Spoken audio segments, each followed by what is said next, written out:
आज स्कूलों को अपने आप को अपडेटेड करना पड़ेगा, टीचर्स को और स्कूलों को।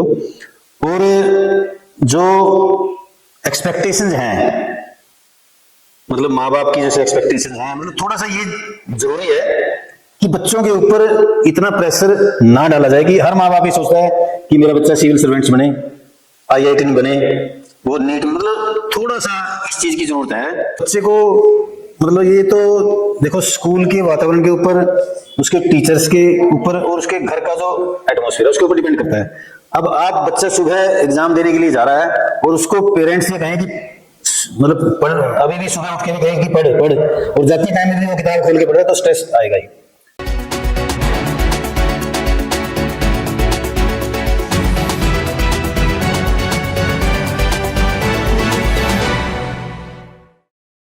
सभी नमस्कार, राम राम। मैं कुलदीप खंडेलवाल, द विश्व प्रेम न्यूज। विश्व प्रेम न्यूज आज की जो श्रृंखला है वो एजुकेशन को लेकर के है, और एजुकेशन को लेकर के उस समय में यानी कि जब बच्चों का भविष्य तय होता है, परीक्षाओं का दौर है, और परीक्षाओं के दौर में कहीं ना कहीं बच्चे स्ट्रेस ले लेते हैं। तो आज हमारे साथ सुरेश मित्तल जी है। सुरेश मित्तल जी प्रिंसिपल भी रह चुके हैं, अध्यापन में भी रह चुके हैं, और विश्व प्रेम की एक कोशिश रहती है कि आप तक जो जानकारियां पहुंचाई वो एक अच्छे लेवल की जानकारी पहुंचाई। तो जो आपका बच्चा चाहे 8वीं में है, 10वीं में है, 12वीं में है, कौन सी भी क्लास में है, स्ट्रेस फील ना करे, क्या कुछ करना चाहिए इस वक्त में, तो सुरेश मित्तल जी से जानेंगे। तो सुरेश जी, सबसे पहले स्वागत है हमारे विश्व प्रेम न्यूज के ऊपर। धन्यवाद आपका। हाल ही में आपने वेदा इंटरनेशनल स्कूल की भी ओपनिंग की है, सबसे पहले आपको शुभकामनाएं, बधाई। और विश्व प्रेम न्यूज चाहेगा कि आपका जो विद्यालय है बुलंदियों पर पहुंचे। थैंक यू, धन्यवाद। तो सुरेश जी, मार्च का महीना है और बच्चों के लिए बड़ा स्ट्रेस वाला महीना है, क्योंकि बच्चे अभी तक एजुकेशन ले रहे थे, ये परीक्षाओं का टाइम है, तो बच्चे स्ट्रेस में ना हो, ऐसा क्या कुछ उनको करने की जरूरत है? देखिए, जो परीक्षा का समय होता है वो सही बात है कि स्ट्रेस का समय होता है। जीवन में परीक्षाओं का सामना तो सभी को करना पड़ता है, आदमी को मतलब बहुत जगह परीक्षाएं फेस करनी पड़ती हैं। लेकिन ये बात सही है कि छोटे बच्चों पर स्ट्रेस ना आए तो अच्छी बात है। और जो परीक्षाओं का स्वरूप है वो पहले से तो कंपैरेटिवली बहुत इजी है। अब परीक्षाओं का जो हार्ड सिस्टम था कि जैसे पहले फेल होने का जो बहुत बड़ा डर था बच्चों के सामने, आज वो नहीं है। तो फेल तो बहुत बच्चे कम हो रहे हैं। जो पास होने का जो फॉर्मूला है वो बड़ा इजी है, विभाग ने कर दिया है। लेकिन जो कंपटीशन का जो टाइम है, दूसरा जो परिवार की और माँ बाप की एक्सपेक्टेशंस हैं, उनके कारण से बच्चों के ऊपर थोड़ा स्ट्रेस है। यानी कि जो पहले का दौर था और जो आज का दौर है, उस दौर में एक थोड़ा सा ये अंतर तो आया है कि तब माँ बाप इतना बच्चे के नंबर्स की तरफ ध्यान नहीं देते थे। आज बच्चे के नंबर्स की तरफ ध्यान दिया जाता है, इसलिए बच्चे कहीं ना कहीं स्ट्रेस में चले जाते हैं।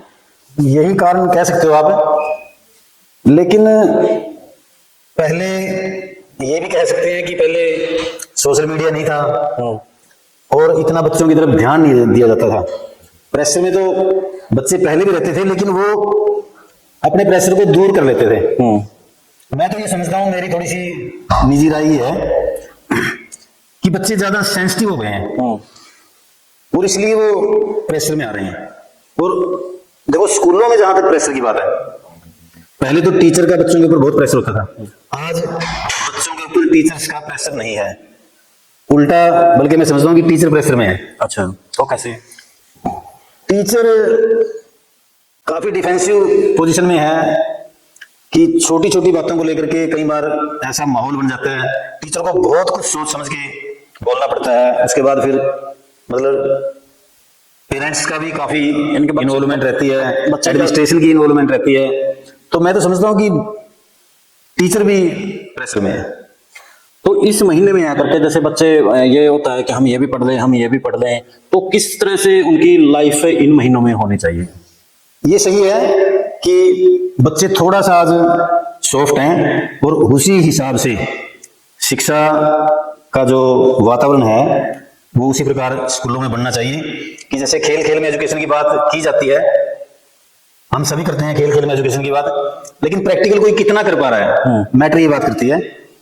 तो आज तरीके बदल गए एजुकेशन के, तो उसी जो मेथड है उनके अनुसार आज स्कूलों को अपने आप को अपडेटेड करना पड़ेगा, टीचर्स को और स्कूलों को।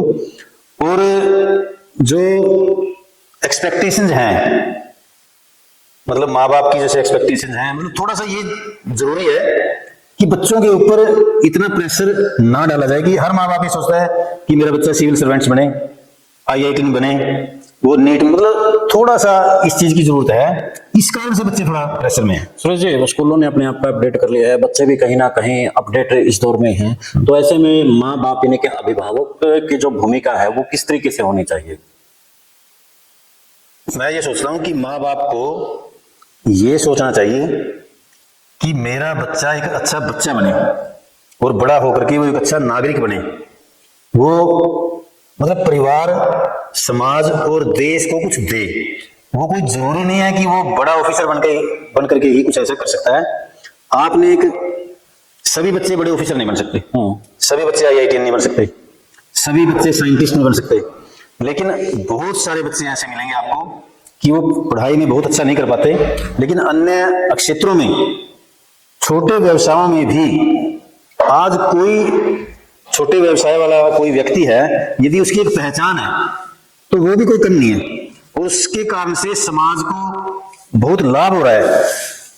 अब मैं एक एग्जांपल दिया करता हूं कि एक अनपढ़ व्यक्ति था, जिसने, वो माउंटेन मैन जिसको कहा गया था, उसने एक ऐसा काम कर दिया था जिसको लोग हमेशा तक याद रखेंगे।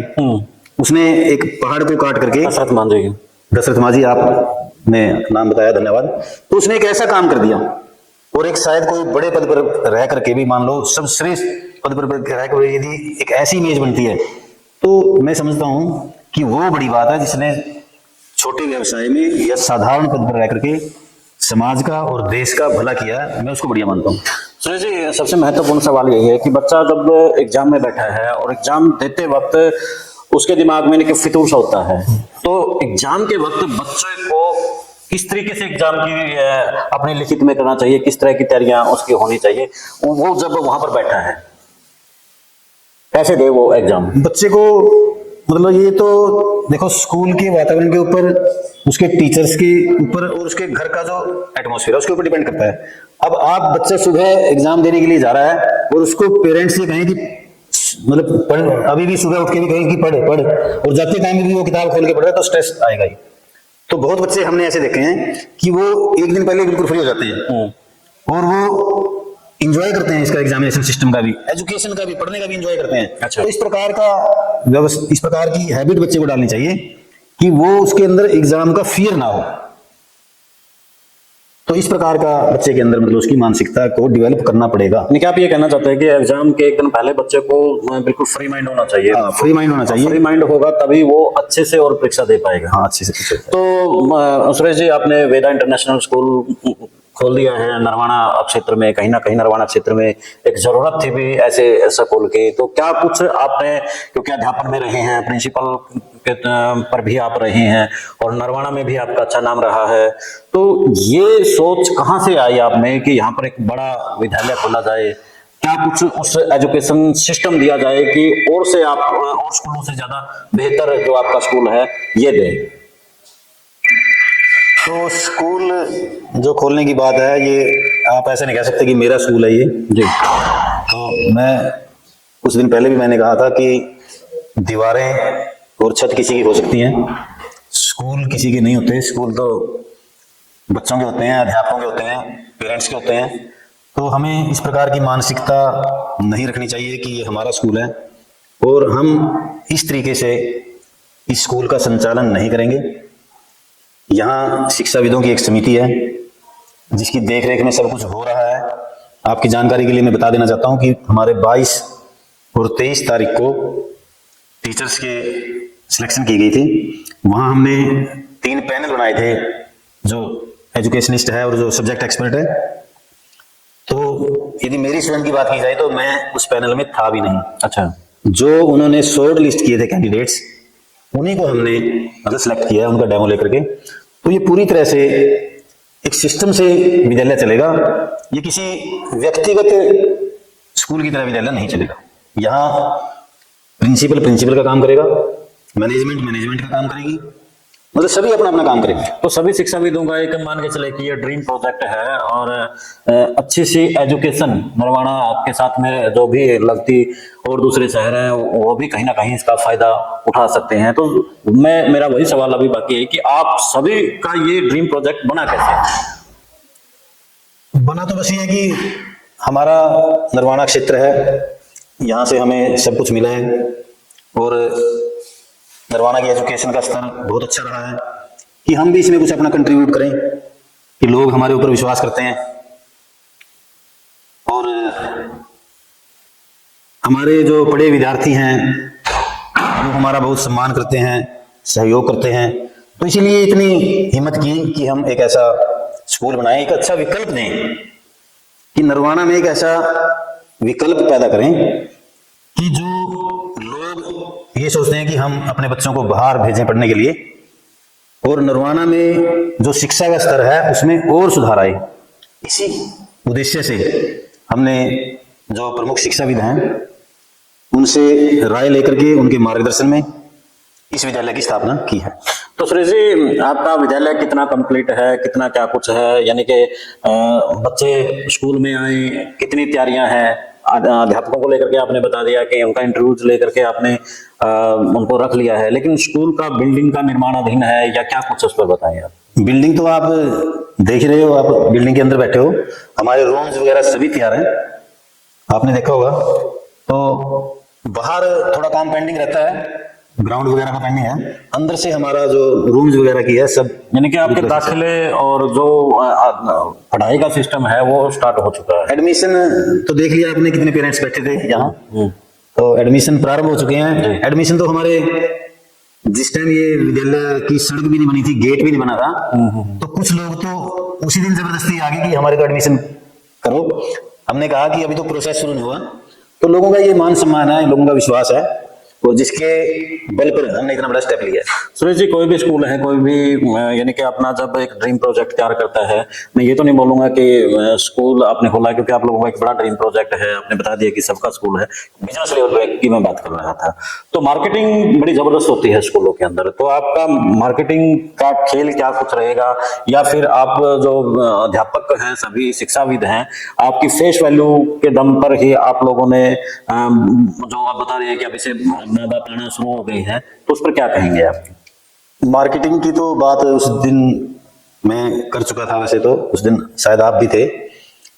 मार्केटिंग मैं नहीं था का तो एजुकेशन के साथ मेरे ख्याल से वर्ड ये सही नहीं है। तो मार्केटिंग तो हमें ना करनी आती और ना हम करेंगे। तो जैसे एडवर्टाइजमेंट की बात है कि एडवर्टाइजमेंट भी हमने कुछ ज्यादा नहीं की, फ्लेक्स वगैरह लगाए हैं कुछ आप जैसे साथियों के कहने से। हमें लोगों पर विश्वास है, हमारे साथ अच्छे लोग जुड़े हुए हैं, हमें लोग जानते हैं।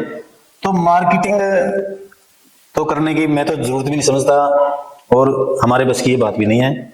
लोगों का वैसे प्यार मिलता है, वैसे लोग विश्वास करते हैं, और बस ये है कि अच्छा करेंगे, एक ही उद्देश्य है कि अच्छा करेंगे। अपनी जो एनर्जी मार्केटिंग वाली है स्कूल के अंदर लगाएंगे, स्कूल की क्वालिटी को इंप्रूव करने में लगाएंगे, डिसिप्लिन में लगाएंगे, मतलब अच्छा करने का प्रयास करेंगे, तो ऐसे दिखावा नहीं करेंगे। मेरा अंतिम सवाल आपसे है ये, क्योंकि दाखिलों का टाइम है, आपके पास भी समय का बड़ा अभाव है। जिस तरीके से आपने स्कूल की शुरुआत की है, एक हर व्यक्ति चाहता है कि मेरा स्कूल है इस तरीके से चले, यानी कि जो आगामी माँ बाप भी चाहेंगे कि दूसरे स्कूलों के मुकाबले में अच्छी एजुकेशन मिले, अच्छा एजुकेशन के साथ में संस्कार मिले, अच्छा खेलकूद मिले। तो आपका क्या कुछ अलग से रहेगा, हटके क्या कुछ अलग है आपका? ऐसा कुछ नहीं है कि मैं ये कहूं कि ये विद्यालय एक बेस्ट विद्यालय होगा, ऐसा हम कोई दावा नहीं करते। मैं पहले भी कह चुका हूं कि नरवाना में बहुत अच्छे अच्छे स्कूल हैं, सभी स्कूल अच्छा कर रहे हैं। मैं ये कहता हूं कि सरकारी क्षेत्र के यहाँ कुछ स्कूल ऐसे हैं जो बहुत बढ़िया कर रहे हैं। तो मैं तो ये कह रहा हूं कि हम एक अच्छा विकल्प देंगे लोगों को। हम कभी ये नहीं कहते, मैं कैमरे के सामने कह रहा हूं, आपके सामने बात, कि हमने किसी बच्चे को ऐसा नहीं कहा, किसी पेरेंट्स को ये नहीं कहा कि आप उस स्कूल से अपना बच्चा हटा लीजिए और इस स्कूल में एडमिशन करा दीजिए। हमने किसी स्कूल के अध्यापक को ये नहीं कहा कि आप उस स्कूल को छोड़ करके यहाँ आ जाइए। हम ये इस प्रकार की मतलब बातें हैं वो बिल्कुल नहीं करेंगे।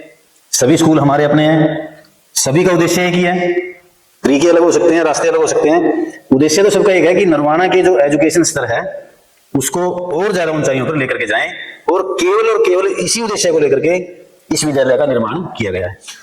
तो सर एक महत्वपूर्ण सवाल था वो छूट गया था, वेदा नाम कहाँ से आया है? कैसे वेदा के दौर में ये नाम देना? तो नहीं, वेदा जो नाम है वो जो ज्ञान की शुरुआत हुई थी, जहां तक मेरे को जानकारी है, वो वेदों से शुरू हुई थी। तो उसी के आधार पर इस स्कूल का नाम वेदा इंटरनेशनल स्कूल रखा गया। तो सुरेश जी बहुत बहुत धन्यवाद आपका। तो सुरेश जी के बारे में आपने जाना। सुरेश जी शिक्षाविद की एक पूरी टीम के साथ में इस स्कूल का संचालन करेंगे। पता नहीं सुरेश जी इस बात की इजाजत देंगे या नहीं देंगे, लेकिन मैं इतना जरूर कहूंगा कि नरवाना के कुछ स्कूलों में कहीं ना कहीं राजनीतिक का अखाड़ा बन चुके हैं, और उन राजनीतिक अखाड़ों के कारण से शिक्षा के स्तर पर फर्क पड़ता है। फर्क इसलिए पड़ता है क्योंकि आपस में तालमेल ना रहना, तनावग्रस्त कमेटियों का रहना, प्रशासनिक व्यवस्था की इन्वॉल्वमेंट होना कहीं ना कहीं शिक्षा में एक नुकसान करता है। और इसके साथ में सुरेश जी के बेटे भी आईएएस ऑफिसर रहे हैं, आईएएस ऑफिसर हैं इस वक्त।